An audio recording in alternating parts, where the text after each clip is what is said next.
नमस्कार, news for live में आपका स्वागत है। मैं हूं राहुल सिंह शेखावत। मिजोरम, मध्य प्रदेश और छत्तीसगढ़ में पोलिंग हो चुकी, यानी मतदान हो चुका है और अब बारी राजस्थान और तेलंगाना की है। तेलंगाना में आखिरी चरण में है और अब सबसे जो करीब है चंद रोज बाद वो राजस्थान में वोटिंग होनी है। इसलिए चर्चा आज राजस्थान की है। सवाल वही, क्या राजस्थान में राज बदलेगा या फिर रिवाज बदलेगा।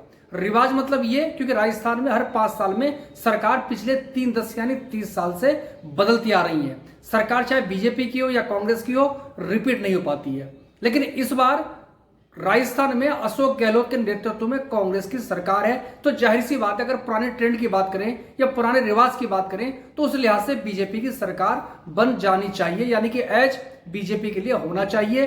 तो क्या ऐसा होने जा रहा है? अच्छे अच्छे तुर्रम खान, ये तमाम जो विश्लेषक हैं वो ये कहने की स्थिति में नहीं है या सीधे तौर पर वो नहीं कह पा रहे हैं। हालांकि ट्रेंड के आधार पर कह देते कि साहब बारी तो बीजेपी के, लेकिन कहना मुश्किल है, कड़ा मुकाबला है। मतलब ये है कि राजस्थान में पिछले 3 दशक की बात करें तो सबसे कड़ा मुकाबला देखने को मिल रहा है। वरना आप जानते हैं कि राजस्थान की स्थिति ये रही है कि चुनाव से कमोबेश साल 1.5 साल पहले सड़कों पे एंटी इनकम्बेंसी पता लग जाती है, सत्ता विरोधी लहर दिख जाती है, चाहे किसी की सरकार रही हो। और अगर आपको पिछला चुनाव दूर नहीं जाएंगे, पिछले चुनाव की अगर बात याद हो तो सड़कों पे नारे थे, रानी तुझसे, मोदी तुझसे बैर नहीं और रानी तेरी खैर नहीं। मतलब वसुंधरा राजे उस टाइम बीजेपी सरकार की मुख्यमंत्री थी और उसके बाद कांग्रेस की सरकार बन गई। अशोक गहलोत पर कांग्रेस हाईकमान ने दाव लगाया था।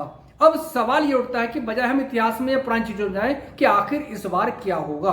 अगर राज और रिवाज की बात करें तो पहले बात रिवाज की करते हैं, क्योंकि जो उदाहरण मैंने आपके सामने पेश किया, पिछले साल जो नारा लगा था, तो उस लिहाज से इस बार वो नारा कांग्रेस के लिए लगना चाहिए था। लेकिन हकीकत यह है कि राजस्थान में इस बार पिछले अगर 6 महीने या 1 साल की बात करें तो वो नारा अभी तक नहीं लगा है कि अशोक गहलोत के खिलाफ लगा हो या कांग्रेस के खिलाफ लगा हो, जिस तरह से पिछले चुनाव में वसुंधरा राजे सिंधिया के खिलाफ लगा था। या उससे पहले अशोक गहलोत की अगर सरकार थी, क्योंकि मुख्यमंत्री वही पिछले 3 दशक में बने हैं, तीसरी बार के इस बार मुख्यमंत्री हैं, तो साफ तौर पर सड़कों पर यह पता लग जाता है कि सरकार उनकी रिपीट नहीं हो जा रही। लेकिन इस बार गजब है, इस बार अजब है कि लोग कह रहे हैं कि अशोक गहलोत ने काम तो अच्छा किया, उनकी योजनाएं अच्छी है, मसलन चिरंजीवी योजना जो उनकी बीमा योजना है और उसके अलावा किसानों के लिए है और तमाम अलग अलग तरह की उनकी योजनाएं। और उसमें आप जानते हैं कि हाल में कांग्रेस ने अपना घोषणा पत्र जारी किया है, उसमें किसी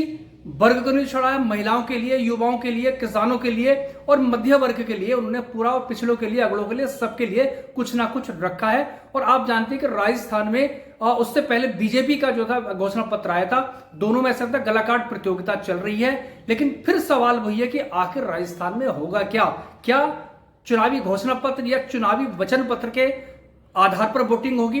अगर उसके आधार पर होगी तो जाहिर सी बात है, सीधे तौर पर अगर तुलनात्मक बात करें तो कांग्रेस के घोषणा पत्र में काफी कुछ है, क्योंकि किसी को छोड़ा नहीं गया है। लेकिन आप भी जानते हैं कि कोई भी वोटर घोषणा पत्र को पढ़ने के बाद, ये जो पार्टी का जो मैनिफेस्टो होता है उसको पढ़ने के बाद कोई वोट देता नहीं और इवन पार्टियां भी उसको पहुंचा नहीं पाती हैं। तो वही स्थिति है। लेकिन अगर परसेप्शन की बात करें तो परसेप्शन सीधे तौर पर अशोक आप कीजिएगा, परसेप्शन अशोक गहलोत के साथ है, क्योंकि उनकी जो योजना है वो चर्चित है, न सिर्फ राजस्थान में बल्कि देश भर में चर्चित है, क्योंकि 25 लाख का बीमा अशोक गहलोत ने दिया है। उसके अलावा आप जानते हैं कि जो ओआरपी है, जो पुरानी जो पेंशन है, जो पुराने जो रिटायर्ड लोग उनको पेंशन का विषय, वो कांग्रेस ने एक बहुत बड़ा विषय है जिसको कांग्रेस ने लपका है और कांग्रेस ने उसको एड्रेस किया है। जहां कांग्रेस की सरकार है उसने वहां भी वादा किया था और यहां भी कांग्रेस उसके साथ बाकायदा कानून लाने की बात करी है, जिसको बीजेपी भूल गई है। और बीजेपी की बात करें तो आप जानते हैं कि बीजेपी ने इस बार नरेंद्र मोदी का चेहरा और कमल का फूल को आगे रखा हुआ है। कोई भी मुख्यमंत्री का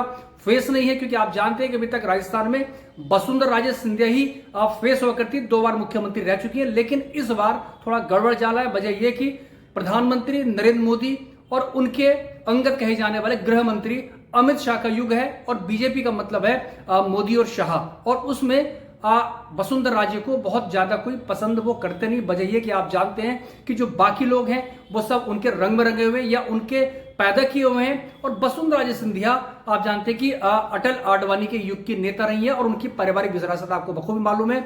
जो बीजेपी की जो स्थापना में जिनका बड़ा योगदान रहा है, राजमाता विजया सिंधिया उनकी बेटी हैं और 2 बार की मुख्यमंत्री रह चुकी हैं। उसके अलावा आप जानते हैं कि राजस्थान में धौलपुर राजघराने की वो महारानी हैं। तो उस लिहाज से उनका अपना वेट है। बाकी सब लोग, जैसे मैंने कहा कि उनके रंग बिरंगे थे, लेकिन वो रंगने को तैयार नहीं थे, इसलिए इलेक्शन से पहले ठीक उनको किसी कमेटी में रखा गया था। और ये स्थिति का आखिर उनका क्या होगा, बगावत करेंगे, लेकिन बगावत हुई है और बाद में कुछ पैचअप किसी तरह का हुआ है। उनके जो विश्वस्त हैं, उनके जो करीबी लोग हैं, उनको टिकट दिया गया हालांकि कुछ कटे में, जिसमें एक यूनुस खान जो कि उनके सरकार में, पिछली सरकार में कद्दावर मंत्री थे, उनका टिकट काट दिया गया। कुछ और भी टिकट काटे गए, लेकिन बावजूद उसके कि चीजें अपनी जगह कायम है। अब सवाल यह है कि क्लैरिटी की बात करें, कांग्रेस में स्पष्टता है कि कांग्रेस में जाहिर सी बात है कि अशोक गहलोत मुख्यमंत्री हैं और उनके चेहरे पर ही ये चुनाव लड़ा जा रहा है, उनकी योजनाओं पर चुनाव लड़ा जा रहा है। और बीजेपी की बात करें तो बीजेपी में मुख्यमंत्री के दावेदार बहुत सारे हैं, एक के नहीं थोक के भाव दर्जन की तादाद में, तकरीबन छोटे बड़े मिलाकर 1 दर्जन के आसपास हो जाते हैं।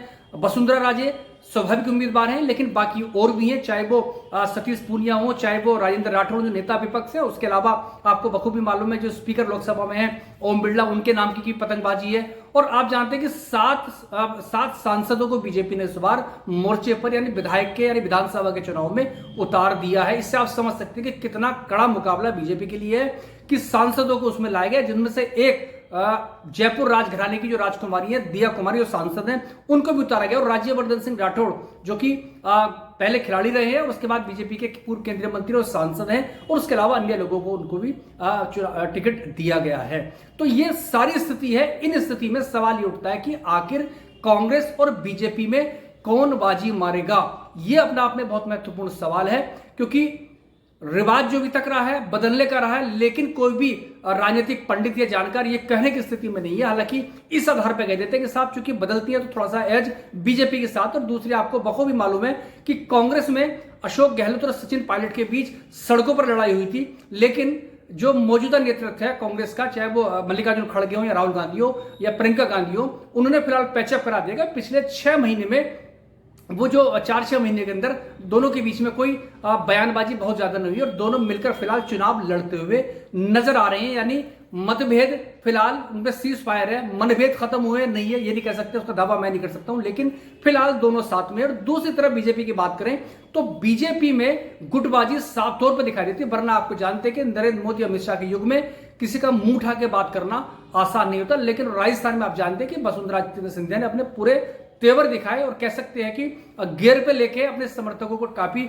हद तक टिकट दिलाए हैं। और मोदी और शाह को भी ये बात समझ में आ गई थी कि बिना वसुंधरा सिंधिया के लगता है कि ये श्योरिटी नहीं कि चुनाव जीत जाएंगे। तो शायद उनकी रणनीति का हिस्सा रही है कि चलो पहले चुनाव जीत ले जाए, उसके बाद जो भी स्थिति बनी उसके हिसाब से मुख्यमंत्री जिसको बनाना होगा बना दिया जाएगा। तो लिहाजा साध लिया गया फिलहाल फौरी तौर पर, लेकिन क्या वास्तव में सदी रहेंगी और ये इस पर डिपेंड करेगा कि आखिर किस तरह की विधानसभा का जो मैंडेट है, जनादेश है, वो आएगा, खंडित आएगा या वन साइड आएगा।